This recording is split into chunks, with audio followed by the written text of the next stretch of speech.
Hey, friends, welcome back to episode 20 of the Genuine Life podcast. I am so excited because today I have a very special guest joining me, and you are going to love her. Today I have Alissa Martin from Alissa Elephant chatting with us about building mental strength and better habits.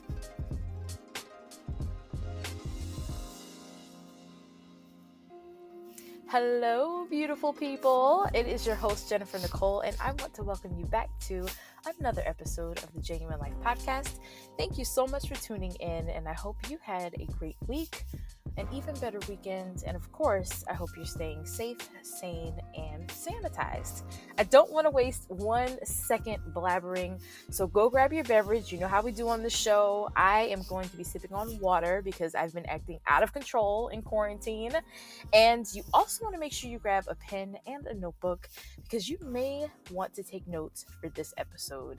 I briefly gave you an intro into this incredible human being I have on my show today. Her name is Alissa Martin, and I met her almost 6 years ago when we used to work at Adecco together.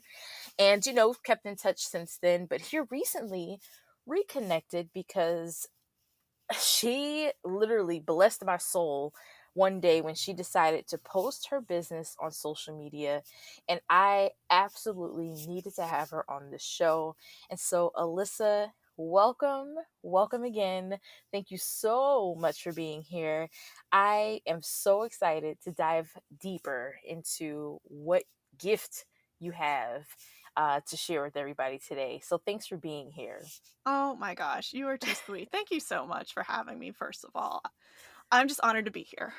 I'm happy to have you. So I know I did like a brief high level intro as to how I knew you, but why don't you talk a little bit about what it is that you've been up to and talk a little bit about this amazing business, Alissa Elephant.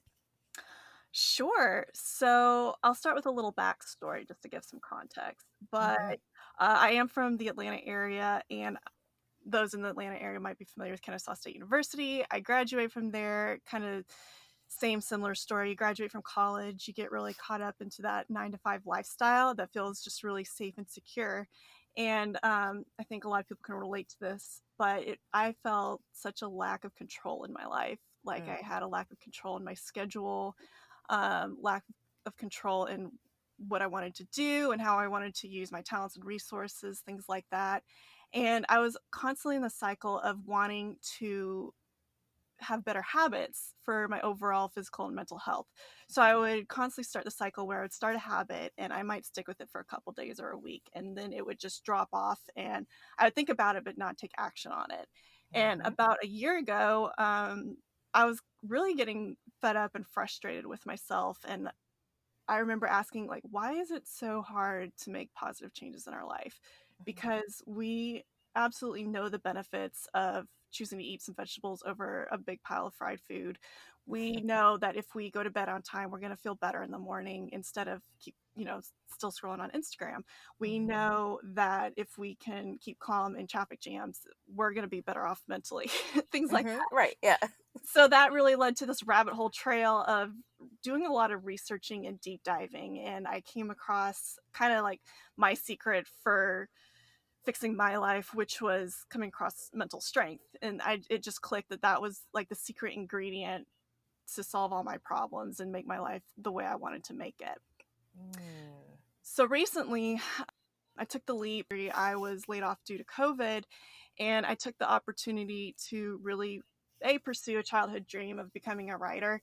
And it only seemed fitting that I share what helped me so much in my life and to share everything I knew about mental strength with others, because it is kind of branded in a misleading way, I would say. And I really just kind of wanted to fix the message around building mental strength and what real value it brings. Love that. And listen, I think this really resonated with me because that is me. I will have a goal. I have all this energy, and I think actually, I don't even think I know I'm not the only one. You set a goal, you have all of this energy, you're excited, you want to get it done. Maybe the first week, everything is perfect, you're on point, and then all of a sudden, life starts to trickle in, doubt starts to trickle in, and then, oh, I'll do it tomorrow starts to become the mantra of the day, and then, oh, next week. And so I think this is what really hit me was like, okay, I'm not the only one that feels this way.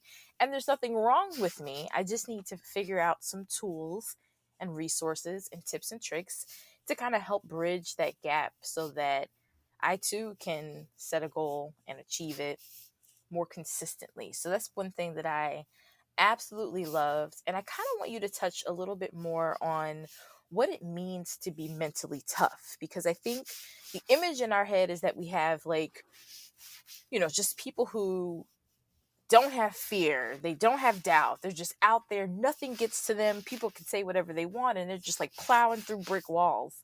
But what does it mean to you that you can share with us to be mentally tough? I'm so glad you asked this question, because if you Google mental toughness, the results that come up are, very, like you said, plowing through brick walls, these military macho men that Mm-hmm.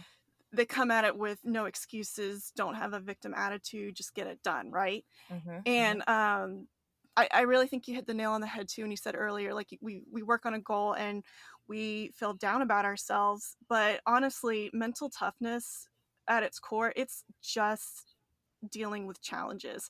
And that can range from the big ones in life we have to deal with, like losing a job, losing a loved one, going through a breakup. But it also applies to these really small, nitty gritty challenges we have in everyday life, which is, not feeling like unloading the dishwasher when we know we should, or Mm-hmm. saying no to our friend who wants us to come by for happy hour when we're drained and we really need that time to um, decompress, right? Mm-hmm. So, mental strength, and the best way that I've learned to learn these lessons is through building habits, because uh, there is a component of pushing through discomfort. We're not always going to want to feel like choosing the side of broccoli over French fries. We're not always going to want to say um, no to this extravagant vacation when we need to save money, right? Mm-hmm. It's not always fun, but it's doing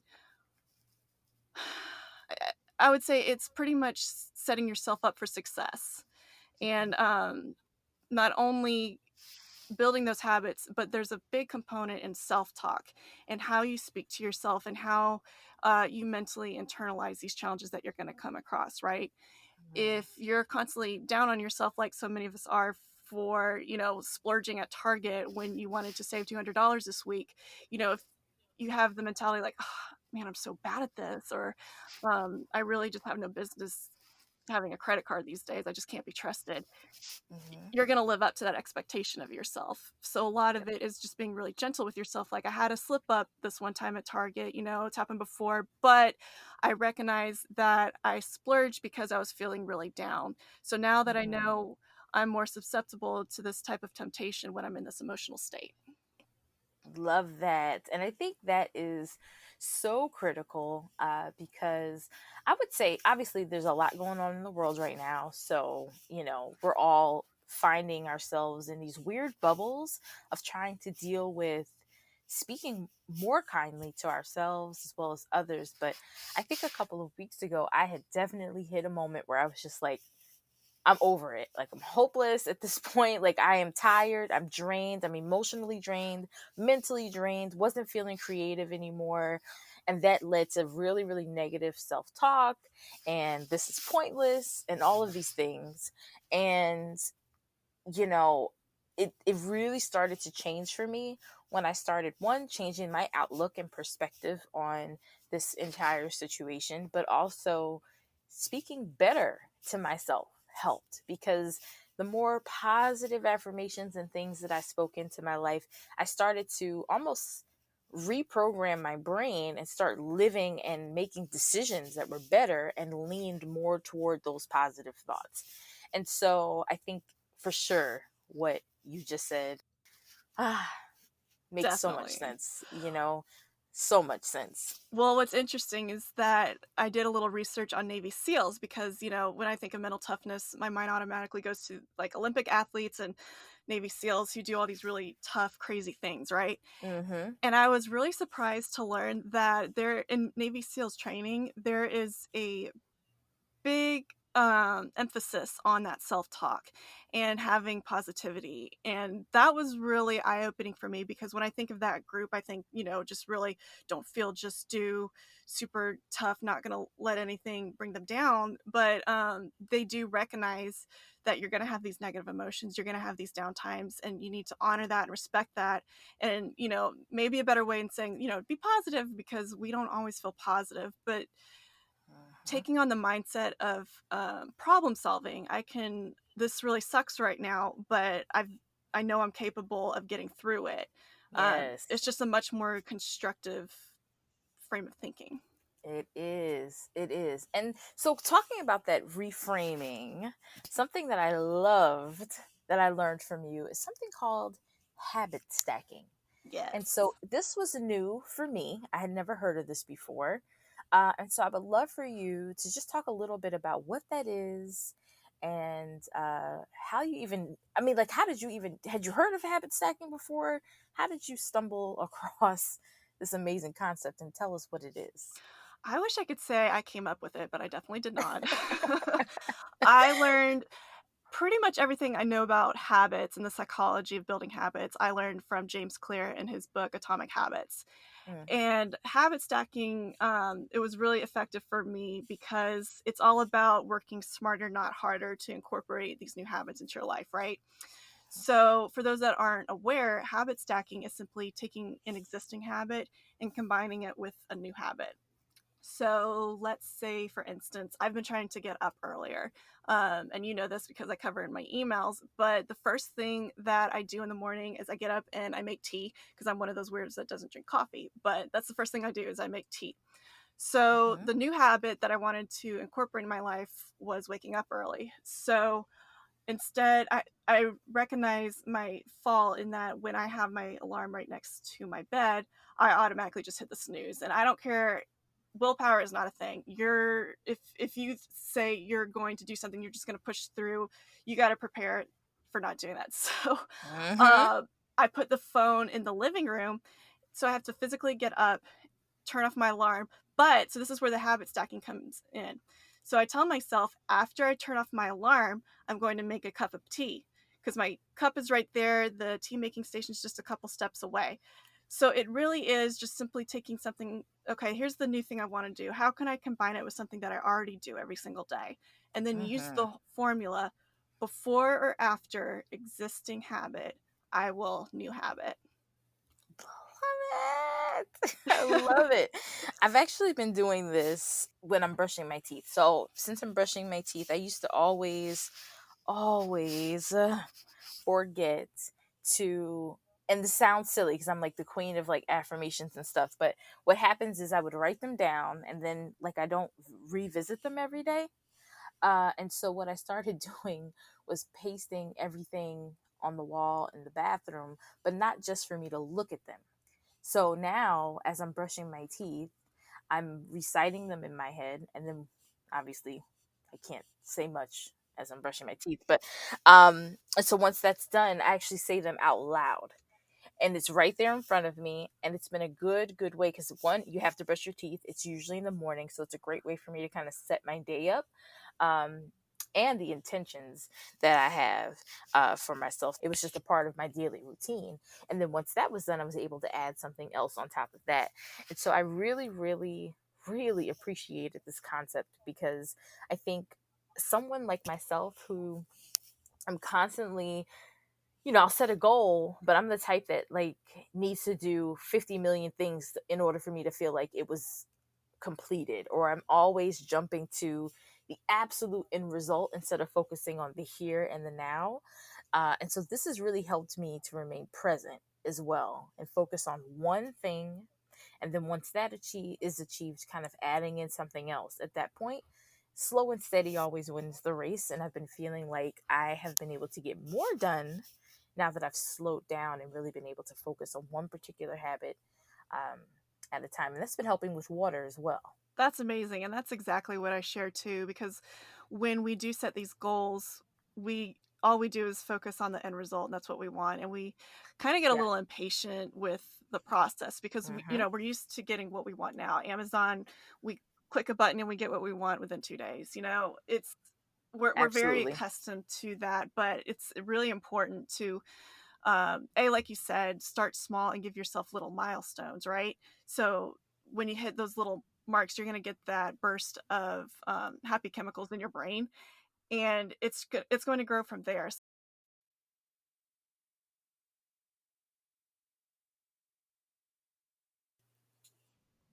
So there's that really important aspect to focus on the journey, and you obviously have your goal and your objective that you're trying Mhm. to reach, but the focus really should be on building habit by habit by habit, and starting with, okay, this is what I want to do. Like, say you want to quit your job and start traveling. Okay, so what are the habits of someone who does that?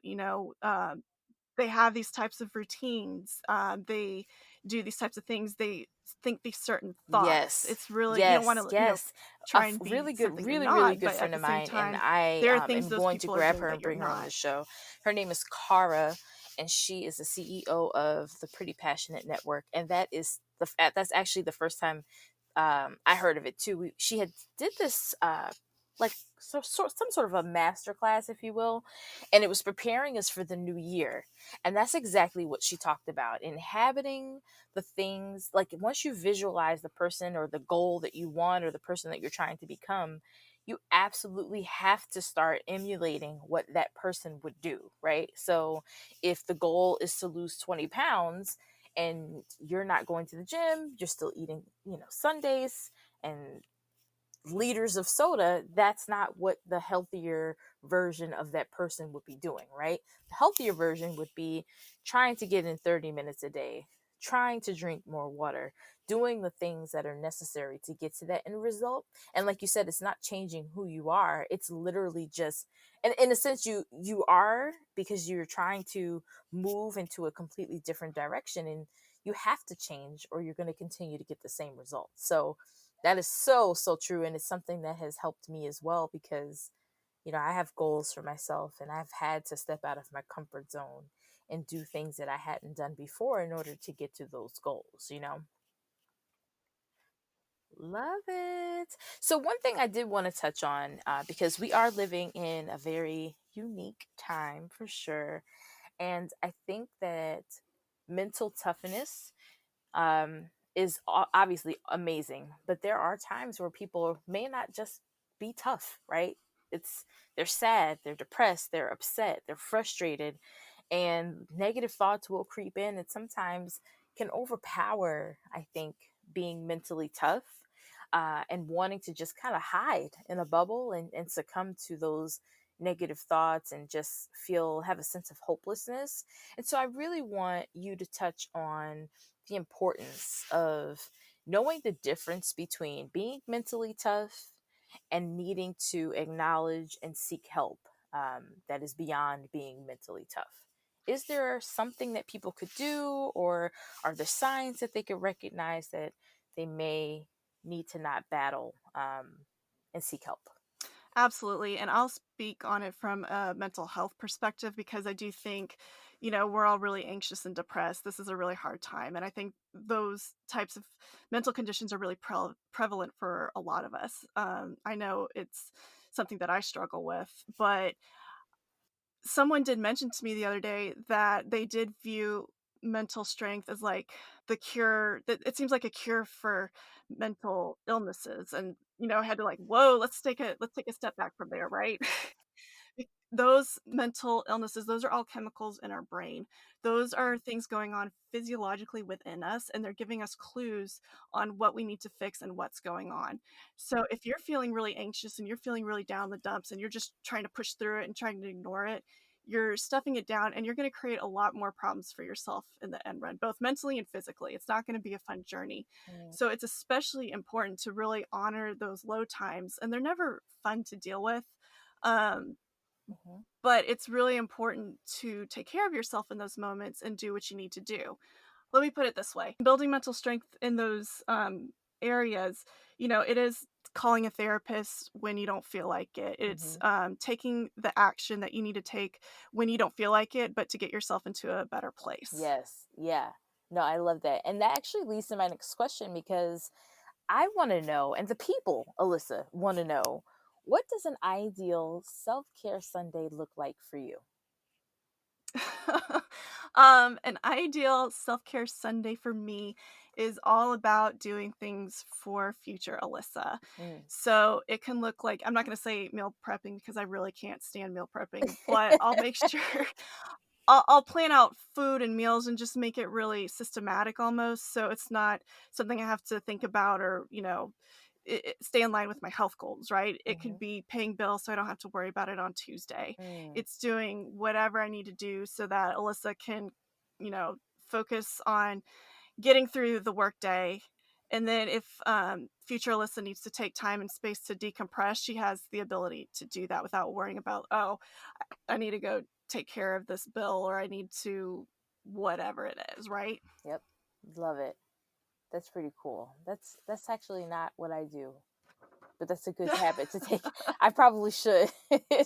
That is actually, I really like that kind of setting yourself up for the upcoming week, the future, Alyssa, as you said, really helps alleviate stress for and leaves room for you to be able to focus on other things too. So I like that a lot. I know it can kind of seem counterintuitive to self-care. It's like, well, you're just being productive and you're not taking time for yourself. Mhm. But it is taking time for yourself and it's allowing you to take more downtime and decompress when you need to throughout the week instead of feeling Mhm. bombarded with responsibilities. Exactly. But that's why I asked that question too, because self care looks different for everyone. And I had mentioned this a couple of episodes back that my concern is, we all toss self care Sunday around so much, and self care and self love and self care.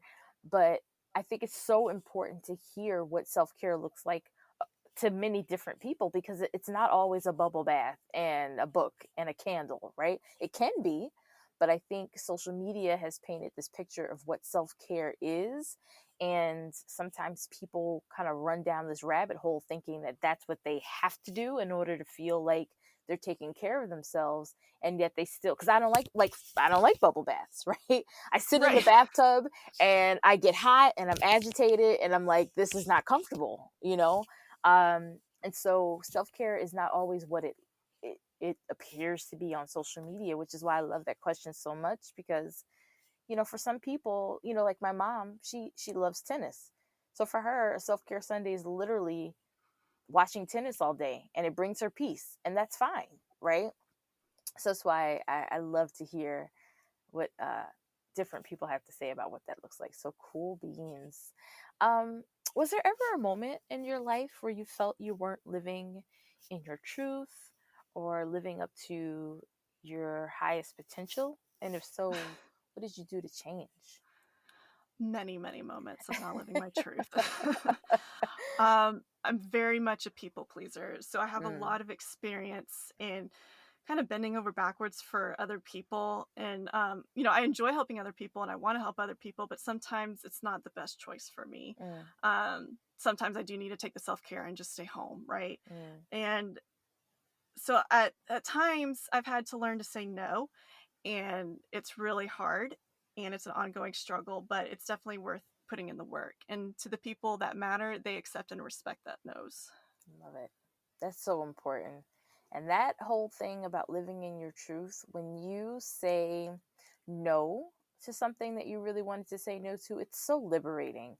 Like, Isn't it? yeah, it is. And it brings such a whole nother level of freedom, I think, that helps build, kind of going back to what you were saying, like building habits of confidence and self esteem in yourself and not allowing others to kind of dictate the direction that your life goes in. So kudos to you for that, for sure. I wish I did it sooner. Yep. Right. Right. So what would you say, speaking of doing it sooner, what would you say to 10-year-old Alissa right now? If she was standing in front of you, what would you tell her? I would tell her absolutely to lean into that intuition Mm, on what 10-year-old Alissa needs mentally and physically, Mm, even when that means, pushing through a little discomfort, because it all leads to a much better positive situation. it does. You're so much happier once you push through. You really are. For sure. Yeah. Very cool. So, talk to us about what's next for your business. How can we keep up with you? Do you have any kind of like events and things coming up? Let us know what's next for Alissa Elephant. I would love to. I I currently post content on a blog, YouTube channel, and podcasts, which are all accessible from my site, so I can keep sharing this knowledge in bite-sized form, so it's not also overwhelming. But the biggest long-term project I'm working on is developing a course Mhm. to really help people understand not only what they want and how they can achieve it, but those neurological tweaks that they can make to make things easier on them and make them feel more accomplished. Yes. So I recently launched a free beta version of a course, 100% free. There's no catch.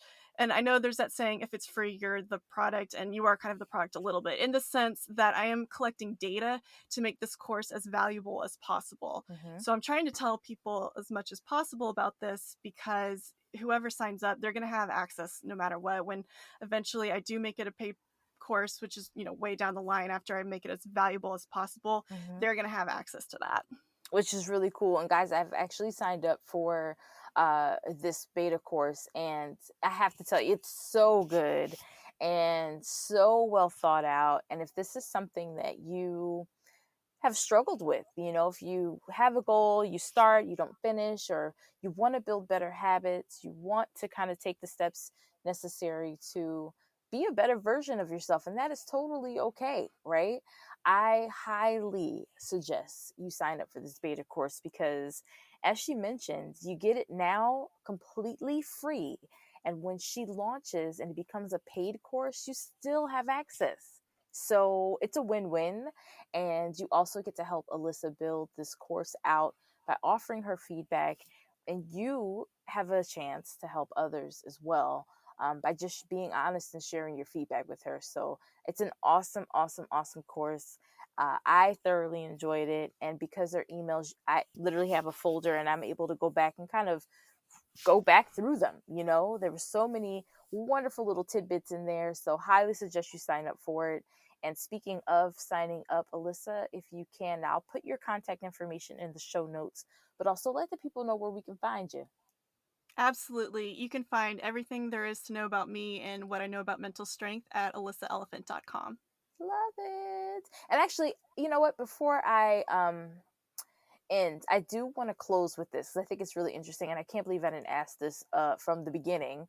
But can you talk to a little about the elephant part?